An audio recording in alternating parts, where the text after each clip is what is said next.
유명한 정신과 의사이고 또 심리 상담가이기도 한 스코펙이라고 하는 분이 유명한 책을 썼습니다. 아직도 가야 할 길. 그 책을 시작하면서 그는 이렇게 시작을 했습니다. 인생은 참 힘들다. 여러분 사는 거 힘드시죠? 정말 힘듭니다. 인생 사는 거. 그런데 목회는 어떠냐? 더 힘듭니다. 여러분들이 힘든 길을 그리고 더 힘든 길을 가고자 이곳에 있는데요. 이스라엘 백성들이 400년 동안 광야에서 400년 애굽에서 종살이를 하고 그리고 약속의 땅을 향하여 나갑니다마는 그들이 40년 광야 생활을 하게 됩니다. 목회는 어떤 의미에서는 이 힘든 인생을 살아가는 사람들과 함께 그 광야를 통과하는 그러한 여정이라고 할 수가 있습니다.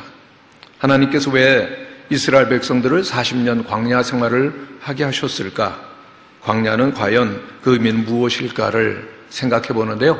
첫 번째 광야는 내려놓음의 장소입니다. 철저하게 비워야 하고 철저하게 내려놓아야 하는 것이죠. 광야는 참 무서운 곳입니다. 낮에는 뜨거운 해가 쬐고 40도, 50도 올라가고 밤이 되면은 뼈를 파고 들어오는 추위가 있고 그리고 먹을 양식도 구하기가 어렵고 마실 물도 구할 수 없는 곳 그리고 길도 없고요. 그리고 또한 무서운 독을 가지고 있는 그러한 독충들, 맹수들이 있는 곳입니다. 정말 사람이 살 수 없는 곳에 이들이 40년 동안 지날 때 아무것도 할 수 없었기 때문에 한 일이 있습니다. 아무것도 할 수 없을 때 사람은 비로소 눈을 들어 하늘을 보는 것이죠. 내가 뭔가라도 할 수 있다, 내 힘으로 뭔가 할 수 있다고 했을 때 우리는 절대로 위를 안 쳐다보는 경향이 있습니다. 모든 것 할 수 없기 때문에 내려놓고 비울 때 우리는 드디어 하늘을 쳐다보는 것이죠. 그렇기 때문에 광야는 저주나 심판이나 고통의 자리가 아니라 하나님을 바라보는 곳 그리고 하나님을 만나는 곳이 됩니다. 오늘 저의 간증을 간단하게 좀 드리는데요. 저는 굉장히 부잣집에서 태어난 줄 알았어요. 한국에서 우리 집이 제일 부자인가 보다. 어릴 때 그랬다는 겁니다. 그런데 하나님을 저희 가정이 떠나면서 초등학교 5학년 때 완전히 망하게 됐습니다. 그래서 철저한 가난의 그런 여정을 생각해 보면은 한 20년은 지낸 것 같아요. 고등학교 1학년 때는 1년 동안 도시락을 못 사갖고 집에서는 죽을 먹고 죽도 먹지 못할 때가 있었고 그리고 서대문 그 감리교 신학교 뒤에 가면은 냉천동이라고 있는데 지금은 좀 개발이 됐습니다만은 그때는 산동네 판잣집이었습니다. 학교 갔다 오면 해야 되는 일이 물지개를 지고 다니는 일이었어요. 한 6번 물지개 지고 독에다 채우면은 일과가 끝나고 그렇게 가난한 생활을 했습니다. 근데 저는 신학교를 졸업하고 동기 중에서 제일 빨리 담임이 됐는데요. 좀 이해가 안 되는 부분이었어요. 왜냐하면은 신앙의 경력도 경험도 없었는데 이렇게 빨리 담임이 됐는데 이유를 생각해 보면은 제가 어릴 때부터 이 목회 훈련을 많이 받은 것 같아요. 잘 먹지 못했기 때문에 그 무슨 훈련입니까? 없으면은 금식하는 거. 제가 금식 훈련 많이 어릴 때부터 받았고요. 그리고 물지개 지고 다니는 거는 성령의 생수를 나르는 훈련을 그때부터 했구나라는 생각을 제 나름대로 해석을 해봤습니다. 정말 하나님께서 미리미리 낮추시고 그리고 쓰셨구나라는 생각을 하게 됩니다. 그렇게 저희 가정이 믿지 않았기 때문에 저는 반항심이 많았고요. 학교 다닐 때도 그렇게 아주 어둠의 생활, 방탕한 생활을 했습니다. 저는 신학교에서 그 신촌에서 학교를 다녔는데 학교보다는 그 로타리에 있는 왕자 당구장 그리고 왕자 다방 이런 데 왔다 갔다 하면서 제 시간을 보냈어요. 그리고 방황을 했는데 대학을 졸업하고 나니까 인생이 참 허무하고 그리고 일단 의미가 없었습니다. 그래서 이제 어머니의 기도에 따라서 화곡동에 있었던 그런 개척교회를 나가면서 신앙생활을 하면서 새벽기도회를 3개월 어머님과 함께 했습니다. 그러면서 제가 나만을 위해 살았구나 좀 이웃을 위해서도 살아봐야지, 그러기 위해서는 신학교 가면 될 것 같다 그래가지고 3개월 교회 생활하고 제가 신학교 갔습니다. 믿어집니까? 요즘은 신학교에서 안 받아주실 겁니다. 그래서 노회에서 찬반 투표해가지고 조금 더 많아가지고, 그리고 또 이종성 총장님이 그때 학장님 계셨는데 추천받아가지고 제가 신학교에 왔습니다. 신학교 1학년 때는 굉장히 행복했습니다. 왜냐하면 그 개척교회에서 청소하고 화장실 청소하고 사찰처럼 이렇게 총무처럼 지냈는데 몸으로 하는 봉사가 그렇게 행복하더라고요. 지금까지 신앙생활하면서 제일 행복했었던 때, 아무 생각 없이 몸으로 봉사했던 그때가 너무너무 행복했습니다. 그런데 1학년 지내고 나니까 동료들이 김 전도사 그렇게 작은 교회 있으면 안 되겠네, 지도자 훈련을 받으려면 큰 교회로 좀 가야 되네. 그래서 답심내 가면 성덕교회라고 있습니다. 그 교회 우리 교육전도사로 중고등학생들 한 100명 모이는데 교육전도사가 됐습니다. 그런데 걔네들한테 제가 성경을 가르쳐주면 얘들이 픽픽 웃는 거예요. 그래서 얘들아 왜 웃냐?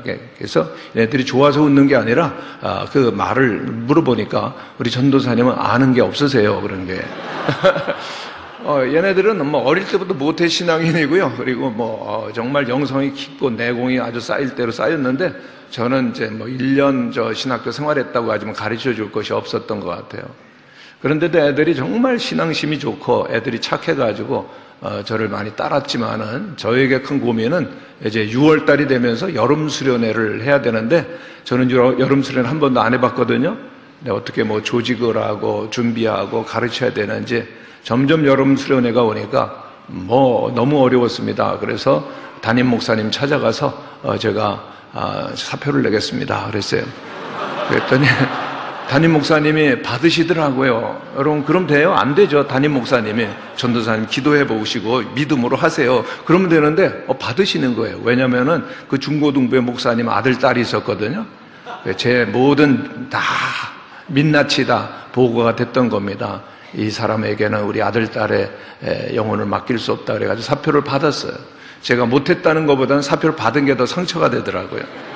그러면 담임하게 되면은, 우리 목회하면은 그렇게 전도사님도 오셔서 사표를 내면은 꼭 반려하시기를 바랍니다.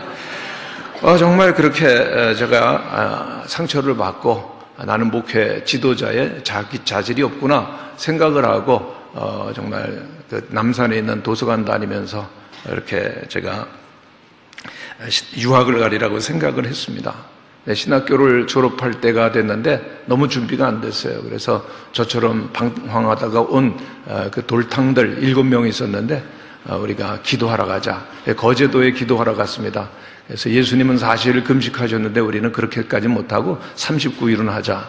근데 그 중에 이제 5명이 중도에 포기하고, 그 미주 한인 장로회 총회장을 지낸 김인식 목사님하고 제가 마지막까지 금식을 했는데, 금식 제목이 있어야 될 거 아닙니까? 뭘 왜 기도하지? 그러다가, 신학교는 그래서 다녔기 때문에 들은 게 있잖아요. 기독교에서 제일은, 겸손이다. 두 번째도 겸손이다. 세 번째도 겸손이다. 그러니까 이왕 큰 거 구하자. 그리고 39일을 굶으면서 겸손을 달라고 그랬는데 하나님이 아무런 응답이 없으시더라고요. 금식 마치는 날에는 그 친구하고, 야, 우리가 이제 금식 끝나면 뭐 먹을까 얘기 많이 했습니다. 장신 대표 그때 짜장면 맛있거든요. 짜장면 먹자, 뭐 그런 얘기를 하고 겸손을 구했던 생각이 나는데, 지금 생각해보면 굉장히 얼굴이 뜨거워지는 거예요. 하나님 앞에 마땅히 겸손할 수밖에 없고, 정말 부끄러운 죄인이 겸손을 구했으니까 하나님께서 얼마나 좀 한심하셨을까. 근데 응답 하나 주신 것은요, 그 이후로는 하나님께서 계속 낮은 대로 자리를 주시는 것은 응답인 것 같기도 합니다. 청교도들의 인사를 참 좋아하는데요, 청교도들은 늘 만날 때마다 두려워하지 맙시다. 하나님은 전능하십니다. 우리는 완전히 무능합니다. 라는 인사를 했다는데요, 늘 마음에 듭니다. 하나님께서는 광야로 왜 우리를 인도하시냐? 낮아지도록, 그리고 또한 비우도록, 내려놓도록 하시는 거죠. 두 번째, 광야는 그러나 들려주시는 장소, 그리고 또한 만남의 장소가 됩니다. 정말 이스라엘 백성들을 이끌었던 모세, 광야에 40년 생활하고 하나님을 만나고 음성 들었잖아요. 그러니까 광야는 하나님을 만나는 곳, 음성 듣는 곳이죠. 저는 이제 신학교 졸업하고 이제 전임을 갈 때 인천제일교회 전임으로 가기도 약속이 돼 있었습니다. 네, 왜냐면은 제가 잘해서가 아니라 제 아내가 인천제일교회에서 성가를 잘 지휘하고 그다음에 애들을 잘 지도했어요. 그러니까 아내를 스카우트해가면서 저는 딸려가는 거였습니다. 근데 이제 연말에 저를 오라고 담임 목사님이 오셔서 그래서 갔더니 담임 목사님이 당회에서 부결됐습니다 그러는 거예요. 그래서 나중에 알아보니까 저하고 아주 친한 친구가 저의 모든 실력을 다 그렇게 얘기를 해줬어요. 그래서 김창근 전도사 같은 사람은 이렇게 인천제일교회 큰 교회에서 사역하기에는 부적합합니다. 여러분 너무나 솔직하게 이렇게 얘기하는 것도 문제인 것 같아요. 그래가지고 제가 그 인천제일교회 가기로 됐다가 못 가고 아내가 인천제일교회 같이 갔다가 눈물을 줄줄 흘리면서 돌아오던 생각이 늘 납니다. 그래서 갈 데가 있나요? 그래서 장신대 와서 게시판을 보니까 제주 영락교회가 딱 나왔어요. 딱 한 곳 있었습니다. 전화를 드렸더니 3년 있을 생각이면 오래는 겁니다. 40년 전 여기거든요, 거의. 지금 뭐 다들 가고 싶어 하지만 별로 안 가는 곳. 그때 이제 교통편이 안 좋아가지고 카페리 부산 가서 타고 가는데 꼭 귀양 가는 것 같더라고요. 여러분 그런 말 있죠. 사람은 나면 서울로, 말은 나면 제주로. 제가 제주도를 가는 것 귀양 가는 것 같았습니다. 그래서 제주도에서 목회가 시작이 됐는데 전도사로 1년, 부목사로 1년 있는데 말이 다른 거예요. 얼마나 말이 다른가 하면요. 여러분 우뚝지형, 야개경, 뽀따마시라는 말을 아시는지요? 그거는 이제 양복을 맞추기 위해서 이제 양복점에서 가봉을 하는데 이 목과 어깨가 뽀얗게 빠듯한 거에서 우뚝지형, 야개경, 뽀따마시. 제가 그러니 통하겠습니까? 그래서 제주 출신의 전도사님이 저를 데리고 다니면서 통역도 가르쳐 해주시고 그리고 신방도 가르쳐 주면서 제가 1년 전도사, 1년 부목사로 했을 때가 35이었습니다. 근데 그때 우리 담임 목사님이 육지로 가셨어요. 참고로 제주에서는 육지에 있는 사람들을 육지 껍들이라고 합니다. 근데 저는 늘 제주 분들을 그렇게 높였어요. 목회자의 도리라고 생각이 돼서요. 그랬는데 담임 목사님이 육지로 가신 다음에 장로님들이 후임을 구하시다가 저에게 와서 담임을 하라는 겁니다. 그때 제주영락교회가 약 한 700명 장년, 학생들 한 350명, 제주에는 제일 큰 교회였는데 근데 제가 쟤를 알잖아요. 교육전도사 하다가 사표를 낸 주제에 어떻게 그런 교회를 하겠어요. 그래서 저는 유학 가야 됩니다. 이렇게 못합니다. 그랬더니 실망하시고 있다가 두 번째 오셔가지고 또 저한테 담임을 하라는 거예요. 이건 하나님의 음성일지도 모른다. 그래서 상담을 구했더니 해보라. 그래가지고 제가 담임이 됐더니 제가 우리 직원들하고 교육자들하고 쓰던 방에서 큰 방으로 옮겨주시더라고요. 책상도 큰 책상, 의자는 잘 돌아가는 회전 의자. 그래서 제가 담임이 돼서 앉아봤더니 잘 돌아가더라고요. 근데 안 돌아가는 게 있었어요. 뭐가 안 돌아가는가? 머리가 안 돌아가더라고요. 어떻게 목회를 해야 되는지 뭐 경험도 없고 35살 때, 아내는 27살 때. 교인들도 참 느낌 아니까 한심했으리라고 생각이 듭니다. 그런데 건축하는 일이 있었어요. 우리 전임 목사님 건축을 그렇게 원하셨거든요. 그래서 근데 건축을 하는데 저는 아무것도 모르니까 장로님이 하자는 대로 다 하자. 아멘 하고 따라가는데 이 건축합시다. 예. 그런데 한강 이남에서 제일 큰 교회를 집시다. 2,500석을 짓겠다는 거예요. 아멘. 그러고 가는 거예요. 그때 이제 서울 영락교회 박조중 목사님 한번 내려오셔가지고 그 현장을 보더니 제 귀에다 대고 그러시는 거예요. 목사 죽이려고 그래 크게 줘 그러시더라고요. 근데 이 어른이 좀 후배가 이렇게 크게 하니까 셈이 나시는가 보다 그랬는데 여러분 꼭 기억하세요. 선배의 말씀은 진리입니다. 그걸 언제 알았는가 하면은 그 완공하고 입당하고 나니까 그 700명 교인인데 장로님들이 그래도 1부, 2부로 드려야 된다는 거예요. 그 강대상에서 보니까 교인들은 안 보이고 빈자리만 보이는 거예요. 그래서 우리 선배들이 건축을 하고 시험이 들기도 하고 또 교회를 가시는 떠나는 일도 있구나. 근데 제 문제가 된 거예요. 이거 어떻게 풀어야 되겠어요? 그래서 정말 안타까워하다가 아내와 의논하고 그리고 금식하기로 했습니다. 또 다시. 그래서 그 당회를 열고 제가 금식하겠습니다. 그랬더니 장로님들이 좋아하시더라고요. 근데 며칠 하시겠습니까? 그래서 제가 40일 하겠다니 안 된다는 겁니다. 그때는. 그래서 어떤 목사님은 금식하다가 미쳐버리셨고, 또 어떤 목사님은 금식 마치고 떡 한 덩어리 먹었는데 돌아가셨습니다. 걸려서. 근데 겁나더라고요. 그런데도 할 수밖에 없었죠. 근데 정말 감격스러웠던 것은 그 젊은 목사가 아무것도 모르는 걸 알고 권사님들이 조를 짜서 같이 금식을 해주셨어요. 그리고 같이 기도의 운동이 일어나고 그렇게 해서. 근데 얼마나 어려웠던지요. 그때는 막 속에서 막 다 토하는데 시퍼런 물이 나오기까지 토하고, 그때 이제 새벽 기도에 제가 인도하고 주일 설교하고 교회에서 제 사무실에서 이렇게 금식을 했는데, 참 토하고 막 몸이 아파서 죽을 것 같은데도 강대상에 서기만 하면은 하나님 힘을 주시는 거예요. 야, 이 설교단이라는 게 놀라운 것이로구나 체험도 했습니다. 어쨌든 이제 40일 금식을 마쳤는데 하나님이 아무런 응답을 안 주시는 거예요. 환상도 안 보여주시고, 음성도 안 들려주시고, 능력도 안 주시고, 은혜도 안 주시고, 가보다 그랬는데, 덴버라고 하는 곳에서 그 공부하고 있다는 마음이 있는데, 덴버 좋은 신학교에 있으니 와서 공부하라, 목회하라, 그런 제안이 있어서 가려고 하는데, 그때 부흥회가 있었습니다. 부흥회 마지막 날 새벽이었는데, 말씀을 마치고 우리 다 통성으로 기도합시다. 근데 제가 어디론가 깊이 빠져들어가는 거예요.